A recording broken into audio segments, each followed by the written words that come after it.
श्री राधा कृष्णाय नमो नमः।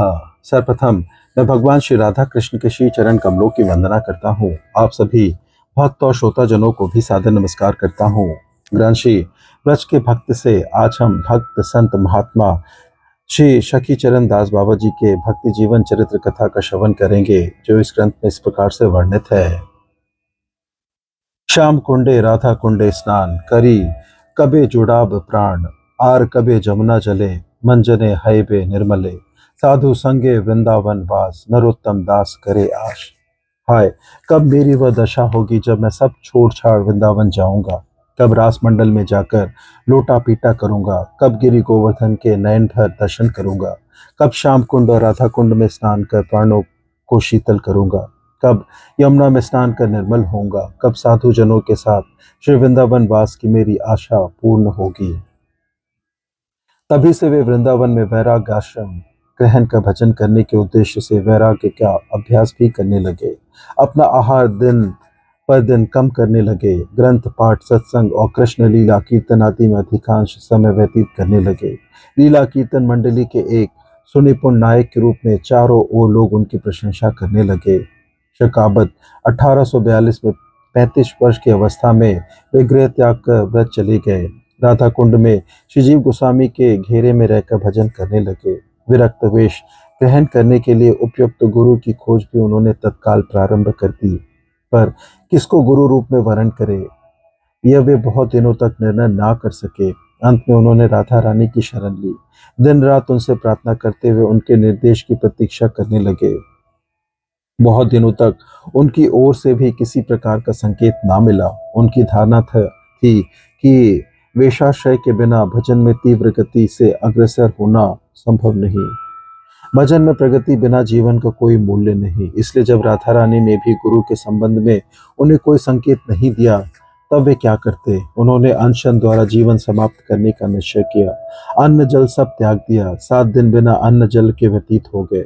शरीर अत्यंत दुर्बल हो गया। मानसिक स्थिति ऐसी हो गई कि निद्रा और जागरण एक से प्रतीत होने लगे। उसी समय कहना मुश्किल है कि स्वप्न में या जागरण में राधा रानी के दर्शन देकर राधा कुंड में गोपीनाथ जी के मंदिर के सेवाध्यक्ष श्री भगवान दास बाबा जी के वेश ग्रहण करने का आदेश दिया। सखी चरण ने भगवान दास बाबा जी के चरणों में आत्मसमर्पण किया। वेश ग्रहण करने के पश्चात उनसे अष्टकालीन भजन शिक्षा देने के लिए आग्रह किया। उन्होंने कहा, मुझे मंदिर में सेवा कार्य से तो अवकाश मिलता नहीं। तुम्हें भजन सिखाओ तो कैसे सिखाओ। तुम ऐसा करो, खदिरवन में श्री लोकनाथ गोस्वामी की भजन कुटी में श्री नरोत्तम दास जी महाराज और पिसाई की कदम्ब खंडी में श्री राधिका दास जी महाराज रहते हैं। ये दोनों मणिपुर के उच्च कोटि के भजनशील व्यक्ति हैं। दोनों सिद्ध कृष्णदास बाबा की भजन शैली से में भजन करते हैं। दोनों जैसे एक प्राण दो देह हो। तुम इन दोनों से कृष्णदास बाबा की गुटिका के अनुसार भजन की पद्धति सीख लो। सखीचरण बाबा ने ऐसा ही किया, पर उनसे भजन पद्धति सीखने में उन्हें बड़ा कष्ट उठाना पड़ा। वे रात 2 बजे से उठकर भजन करते थे। राधा कुंड से अपना आसन छोड़कर रात में कहीं ना जाने का उन्होंने संकल्प कर रखा था। यदि वे कहीं जाते भी तो रोते होते राधा कुंड अवश्य लौट आते। उस समय राधा कुंड से खदिरवन जाने के लिए गांव-गांव में होते हुए 15-16 मील का चक्कर लगाना पड़ता था। खदिरवन से कदम्ब खंडी और भी 2-3 मील आगे था। सखीचरण बाबा पैदल चलकर इतनी दूर जाते और रात होने से पहले लौट आते। कभी कभी भजन करते करते रात में 2 या 3 बजे उन्हें कोई शंका होती तो उसी समय उनके स्थान को चल पड़ते। उन्होंने सिद्ध बाबा की गुटिका पूरी खंड कर ली, पर उन्हें उससे संतोष ना हुआ, क्योंकि श्री नरोत्तम दास जी महाराज के पास जो गुटिका थी वह बिल्कुल शुद्ध नहीं थी। सखीचरण बाबा शुद्ध गुटिका की खोज में लगे। किसी ने उनसे कहा कि कामेवन में सिद्ध कृष्णदास बाबा के एक नाती चेला है, उनके पास बहुत सी प्राचीन गुटिकाएं हैं। उन्होंने राधा कुंड से 26 मील दूर जाकर उनसे एक अच्छी गुटिका देने की प्रार्थना की और उसकी नलकर उसे शीघ्र लौटा देने को कहा। उन्होंने कहा, मैं ले जाने को नहीं दूंगा, तुम यहीं बैठकर नकल कर सकते हो। बाबा ने कहा, मेरा नियम है रात्रि में राधा कुंड छोड़कर अन्य किसी स्थान पर ना रहने का। आप करुणामय है, जिससे मेरे नियम की रक्षा हो, ऐसा करने की कृपा करें। कामेवन के बाबा ने कहा, अच्छा, 2-3 दिन बाद आना, मैं निकाल रखूंगा। 2-3 दिन बाद फिर उन्होंने कांवन की लंबी यात्रा की और गुटिका ले आए, पर उसमें भी संदेह होने के कारण उसे लौटाए। उनसे अनुनय विनय कर उससे अच्छी दूसरी गुटिका ले आए। उससे भी संतोष न हुआ तो फिर जाकर उससे और अच्छी गुटिका के लिए प्रार्थना की। काम्यवन के बाबा ने कहा, अच्छा तो तुम सबसे अच्छी पति चाहते हो, उसे मैं किसी को देता नहीं। तुम्हारी उत्कंठा देख तुम्हें दे रहा हूँ। 15 दिन के भीतर लौटा अवश्य देना। सखीचरण बाबा गुटिका ले आए। 12 दिन में उसकी नकल कर उसे वैसे ही लौटा आए। बाबा का वैराग्य में शरीर बहुत कृश और दुर्बल था। उनका केवल 7 घरों से मधुकरी मांगने का नियम था। ब्रज की प्रथा के अनुसार प्रत्येक घर से रोटी का एक टूक ही मिलता था।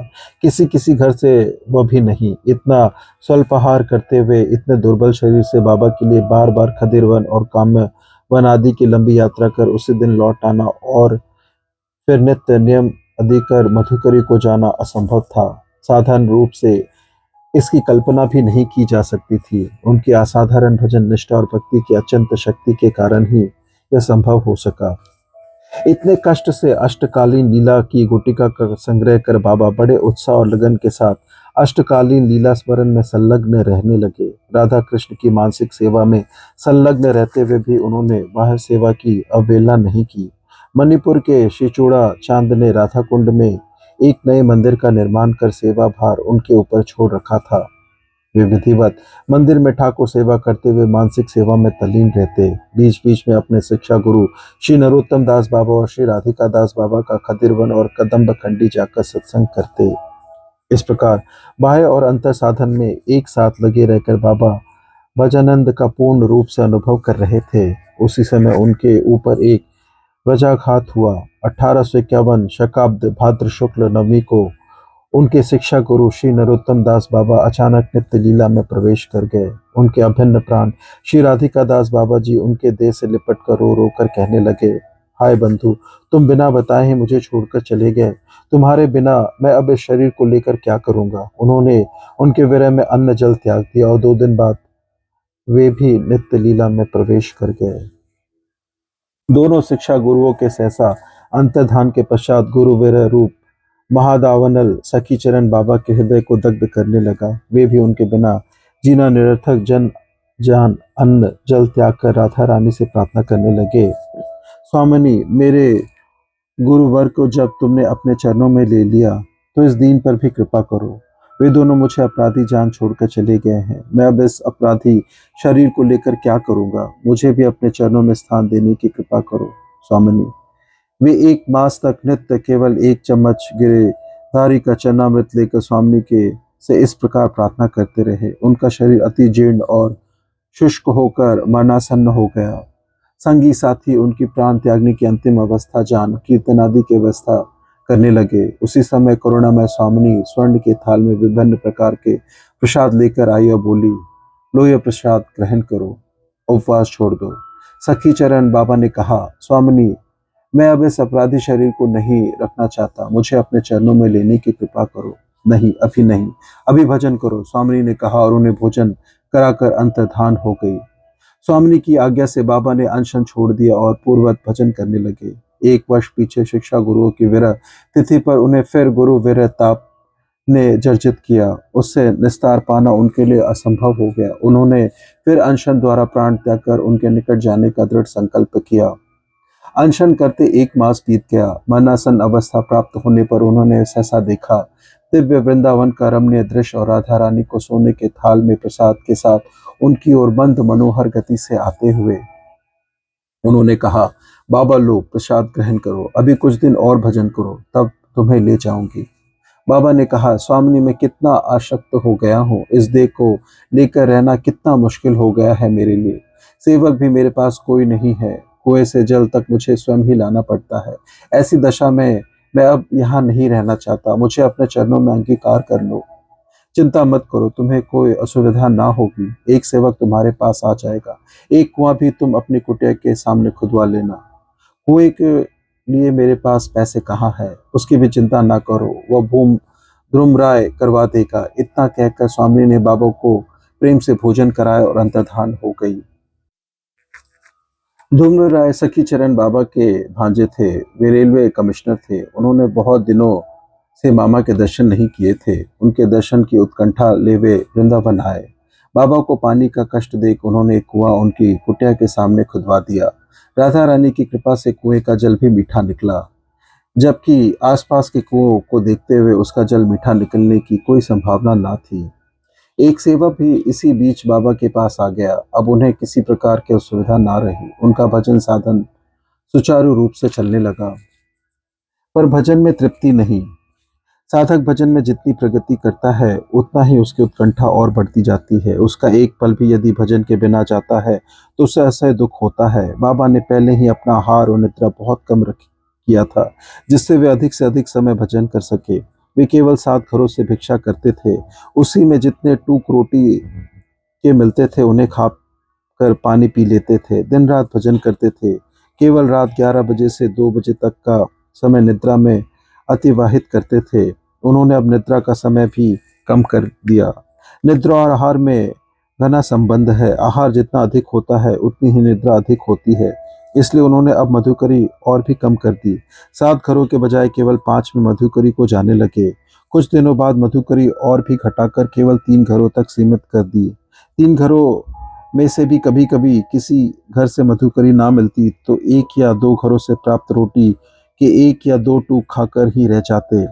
कभी ऐसा भी होता कि तीनों घरों से जहां वे मधुकरी के लिए जाते खाली लौटना पड़ता।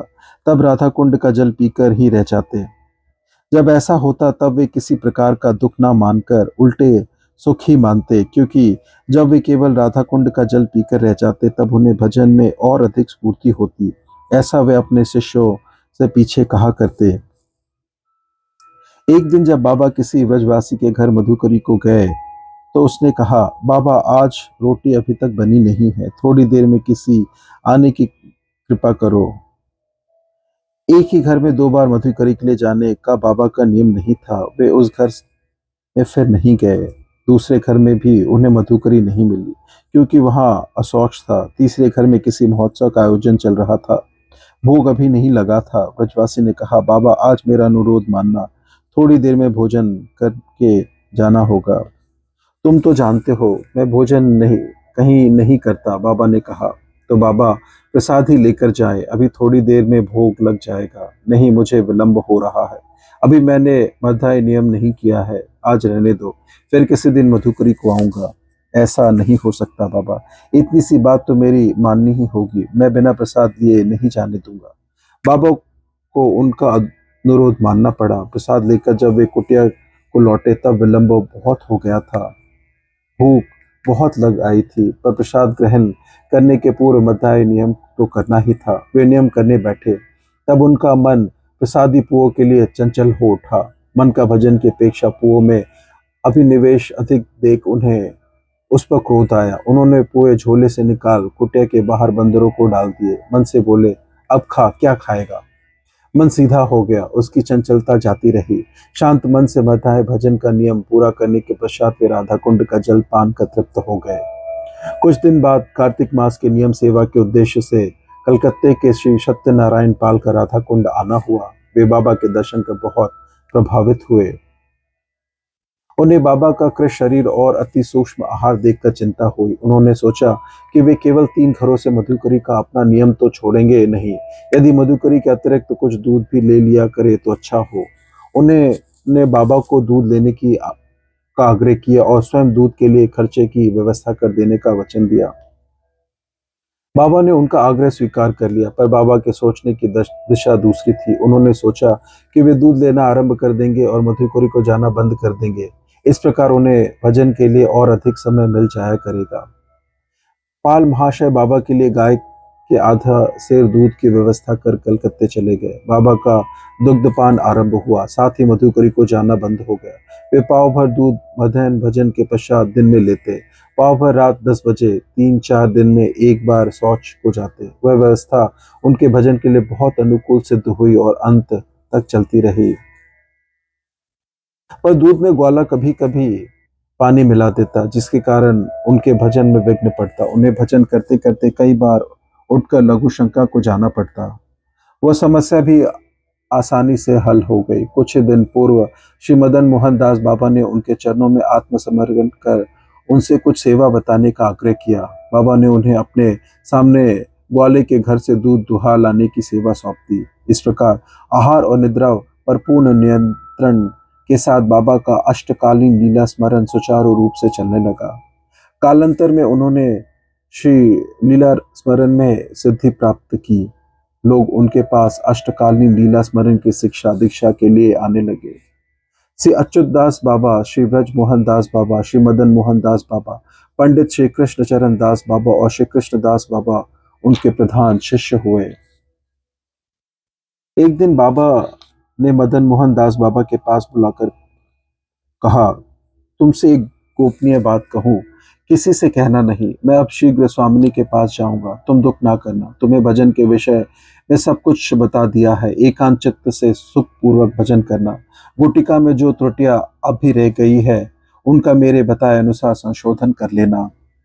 मदन मोहन बाबा के पैरों के नीचे से धरती खिसक गई। एकाएक बाबा के मुख से उनके प्रयाण की बात सुन उन्हें लगा कि जैसे उनके प्राण भी अब नहीं रहेंगे। क्षारबिद्ध पक्षी की भांति उनके प्राण छटपट करने लगे। अश्रु विसर्जन करते हुए उनके चरणों में गिर पड़े और कातर स्वर से बोले, बाबा, यदि इस समय मुझे छोड़कर चले जाएंगे तो मेरी क्या गति होगी। मैंने तो अभी दीक्षा भर भी ली है। भजन पद्धति की रूपरेखा मात्र जानी है। भजन करते करते अवश्य कुछ शंकाएं उठेगी, उनका समाधान कैसे होगा। आप और कुछ दिन रहकर मुझे भजन पद्धति में परिपक्व करने की कृपा करें। स्वामिनी की कृपा से तुम्हारा सब समाधान हो जाएगा, चिंता ना करो। मुझे स्वामिनी के निकट जाने दो, बाबा ने आग्रह सहित कहा। मदन मोहन बाबा ने तब हाथ जोड़कर निवेदन किया, यदि आप जाएंगे ही तो मुझे यह बात बताने की कृपा करें कि आपके पीछे किन का संग करूं, जिससे मेरे भजन में उन्नति हो। शंकाएं होने पर किन के पास जाकर उनका समाधान करूं। कुछ देर चिंता कर बाबा बोले, किसको बताऊं, कोई तो मनोमत दिखता नहीं।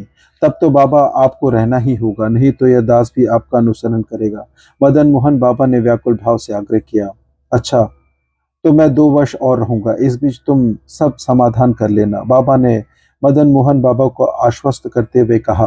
2 वर्ष सखी चरण बाबा ने राधा रानी के विरह में जैसे तैसे व्यतीत किए। उनकी विरह ज्वाला निरंतर बढ़ती गई। लोगों से मिलना जुलना उन्होंने बंद कर दिया। कुटिया का ताला भीतर से बंद कर रहने लगे, जिससे सेवक भी उससे खुल ना सके। 2 वर्ष व्यतीत होने पर उन्होंने मदन मोहन बाबा से कहा, अब मैं जाऊंगा। मदन मोहन बाबा ने कहा, कुछ दिन और रुक जाए बाबा। पर बाबा मौन रहे। दूसरे दिन से वे दूध की मात्रा कम करने लगे। 1 महीने में सूखकर अस्थियों का पिंजर जैसे हो गए। बाह्य ज्ञान शून्य अवस्था में वे शैया पर लेटे रहते, पर उनका भजन ठीक चलता रहता। उस समय उनके शिष्य श्री गोपाल दास जी, जो डागा भी उनकी सेवा में थे, वे सब उनके कान में मुंह लगाकर पूछते, बाबा इस समय कौन सी लीला चल रही है, तो वे समयोचित लीला का ठीक संकेत कर देते। बीच बीच में कहने लगते, जले गैलो, अर्थात शरीर जला जा रहा है, जिससे पता चलता कि उनका वैरताप कितना बढ़ता जा रहा है। एक दिन अंत समय निकट जान लोगों ने उनके निकट नाम कीर्तन आरंभ कर दिया। उस समय मध्यान्ह लीला में बाबा का विशेष आवेश रहा करता था। उस समय से वे समाधिस्थ अवस्था में देख रहे थे कि सखियां उन्हें दिव्य राधा कुंड में ले जाने के लिए मंजरी रूप में सजा रही है। बाह्य ज्ञान होने पर उन्होंने कीर्तनकारी भक्तों से कहा, मुझे सखियां राधा कुंड ले जाने को सजा रही थी। तुम लोगों ने शब्द करके मुझे यहाँ बुला लिया। तुम अभी कीर्तन ना करो, अभी मेरा लीला स्मरण ठीक चल रहा है। कीर्तन के शब्द से लीला आवेश भंग हो जाता है। जब लीला स्मरण बंद हो जाए तब नाम कीर्तन आरंभ करना। दूसरे दिन संवत 2022 आषाढ़ शुक्ल प्रतिपदा को प्रातःकाल उन्होंने कहा, मुझे रथ पर बिठा दो। समाधिस्थ अवस्था में रथ पर लेटे लेटे कीर्तन ध्वनि के बीच उन्होंने मध्य 1 बजे राधा कृष्ण की मध्य लीला में प्रवेश किया। इस प्रकार से ग्रंथ श्री व्रज के भक्त से आज हमने संत भक्त महात्मा श्री सखी चरण दास बाबा जी के भक्ति जीवन चरित्र कथा का श्रवण किया। श्रवण करने के लिए और अपना बहुमूल्य समय देने के लिए आपको धन्यवाद। त्रुटियों के लिए क्षमा प्रार्थी हूँ। श्री राधा कृष्णाय नमो नमः।